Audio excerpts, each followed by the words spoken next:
To study seed. आज हम class 10th geography chapter 5 का टॉपिक 20 पढ़ेंगे, that is conservation of energy resources. और ये हमारे चैप्टर का लास्ट टॉपिक है। तो एनर्जी रिसोर्सेज को हमें क्यों कंजर्व करना है, किस टाइप से हम इन्हें सेव कर सकते हैं, कंजर्व कर सकते हैं, वो हम आज के वीडियो में डिस्कस करेंगे। Energy resources like coal, petroleum and natural gas are limited and non-renewable। अब energy resources काफी सारे होते हैं, एक होता है हमारे conventional resources और कुछ होते हैं non-conventional resources। तो conventional resources की अगर हम मेनली बात करें तो जैसे कोल, पेट्रोलियम, नेचुरल गैस, ये हमारे पास लिमिटेड अमाउंट में है और नॉन रिन्यूएबल रिसोर्सेज हैं। ये इन्हें मिलियंस ऑफ ईयर्स लग जाते हैं दोबारा से बनने में। तो हमें क्या करना है, इन्हें सेव करना है जिससे कि हम फ्यूचर में भी इसका यूज कर सकें। इन एनर्जी रिसोर्सेज का यूज हम फ्यूचर में भी कर सके, तो उसके लिए हमें इन्हें सेव करना है। Over use leads to energy crisis. और अगर हम इन रिसोर्सेज का ओवर यूज करेंगे, इन्हें ओवर एक्सप्लॉइट करेंगे, तो उससे क्या होगा, इन फ्यूचर एनर्जी की कमी पड़ जाएगी, एनर्जी रिसोर्सेज की कमी पड़ जाएगी, जिसकी वजह से हम लोग इलेक्ट्रिसिटी मेनली जनरेट नहीं कर पाएंगे। तो एनर्जी क्राइसिस आएगा, यानी एनर्जी रिसोर्सेज की कमी पड़ जाएगी। Sustainable development requires saving for future generations. हमें क्या करना है, सस्टेनेबल डेवलपमेंट करना है, यानी कि हम लोगों को इन रिसोर्सेज को सेव करना है फॉर फ्यूचर जनरेशंस आल्सो। यानी हमें फ्यूचर जनरेशन के लिए भी, आने वाली पीढ़ियों के लिए भी इन रिसोर्सेज को बचा के रखना है, जिससे कि जो हमारी फ्यूचर जनरेशंस हैं वो भी इन सब रिसोर्सेज का यूज कर पाए, खुद सस्टेन करने के लिए भी। Ways to conserve energy resources. अब हम एनर्जी रिसोर्सेज को किस टाइप से कंजर्व कर सकते हैं, मेथड्स के बारे में देखेंगे। यूज एनर्जी एफिशिएंटली, हमें एनर्जी रिसोर्सेज का सही तरह से यूज करना है। जैसे कि इलेक्ट्रिसिटी जो है वो हम लोग इन्हीं रिसोर्सेज का यूज करके जनरेट करते हैं। जैसे कोल हो गया, पेट्रोलियम हो गया, इनसे भी हम इलेक्ट्रिसिटी जनरेट करते हैं। तो अब जब हम लोग लाइट्स ऑन छोड़ देंगे, फैंस ऑन छोड़ देंगे, हम लोग इलेक्ट्रिसिटी को वेस्ट करेंगे। जितना हम लोग वेस्ट करेंगे उतने ही वहां पे उन रिसोर्सेज का यूज करके दोबारा से इलेक्ट्रिसिटी जनरेट की जाएगी। तो हम लोगों को क्या करना है, इन रिसोर्सेज को बचाने के लिए अपने ही घर में जो हमारे रिसोर्सेज हैं, एनर्जी रिसोर्सेज हैं, उन्हें सेव करना है। इलेक्ट्रिसिटी का हम लोगों को सही से यूज करना है।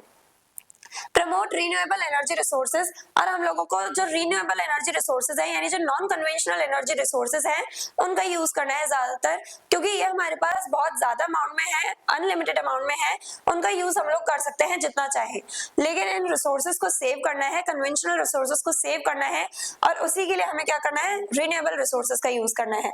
इंप्रूव टेक्नोलॉजी, हम लोगों को इंप्रूव टेक्नोलॉजी का यूज करना है।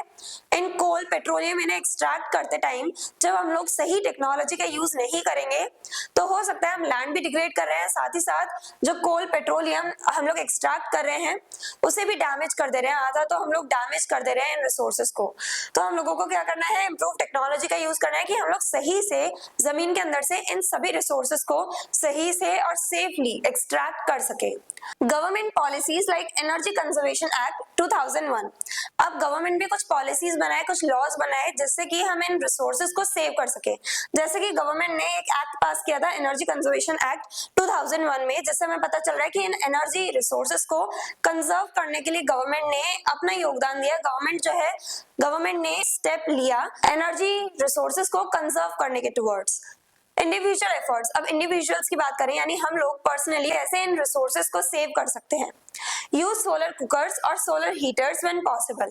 अब हम लोग घर में ही जो सोलर एनर्जी है उसका यूज कर सकते हैं। जैसे सोलर कुकर्स आते हैं, सोलर हीटर्स आते हैं, हम उनका यूज करें जिससे कि हम लोगों को इलेक्ट्रिसिटी कम यूज करनी पड़े। हम लोग इलेक्ट्रिसिटी का यूज करेंगे हीटर्स चलाने के लिए, तो उससे बढ़िया है हम सोलर हीटर्स का यूज करें, जहां पे हम सोलर एनर्जी, जो रिन्यूएबल एनर्जी है, उसका यूज करेंगे।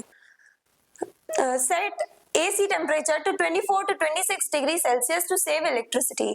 अब जब हम लोग AC का जो टेम्परेचर है, जब AC हम लोग चलाते हैं, एयर कंडीशनर्स जो होते हैं, अगर उसका टेम्परेचर हम लोग 20 डिग्री, बाई चांस मान लो 20 डिग्री हम लोग सेट कर देते हैं, 20 डिग्री सेल्सियस, यानी कि हम लोगों को ज्यादा कूलिंग इफेक्ट चाहिए उस AC से, हम लोगों को रूम को ज्यादा कूल करना है, तो हमने 20 डिग्री सेल्सियस पे उस AC को सेट कर दिया, उस AC के टेम्परेचर को सेट कर दिया। अब वो AC जो है वो ज्यादा इलेक्ट्रिसिटी कंज्यूम करेगा और ज्यादा कूलिंग इफेक्ट देने के लिए। तो हमें क्या करना है, max to max 24 to 26 degree Celsius तक AC टेम्परेचर को सेट करके रखना है। अगर हम लोग कम करेंगे टेम्परेचर, ज्यादा कूलिंग इफेक्ट हमें चाहिए होगा, तो AC को भी ज्यादा इलेक्ट्रिसिटी की जरूरत पड़ेगी।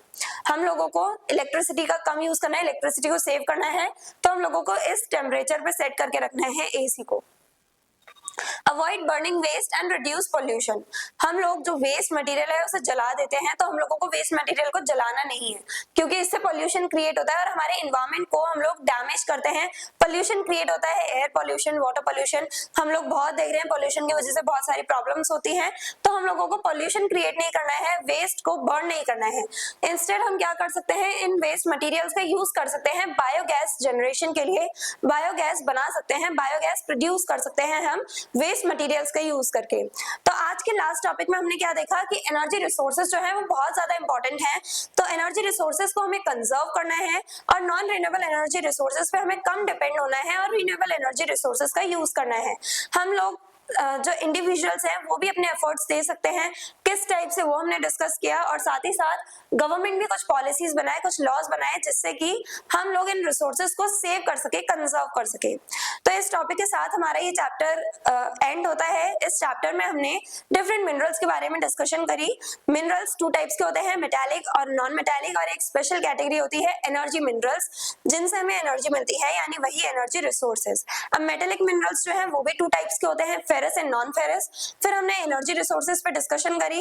एनर्जी रिसोर्सेज भी टू टाइप्स के होते हैं, कन्वेंशनल एनर्जी रिसोर्सेज और non conventional energy resources. Conventional energy resources जो है ये नॉन रिन्यूएबल रिसोर्सेज होते हैं, और non conventional energy resources renewable energy resources होते हैं, जिनका हम अनलिमिटेड अमाउंट में यूज कर सकते हैं। I hope everything is clear. I hope ये पूरा चैप्टर आपको क्लियर है।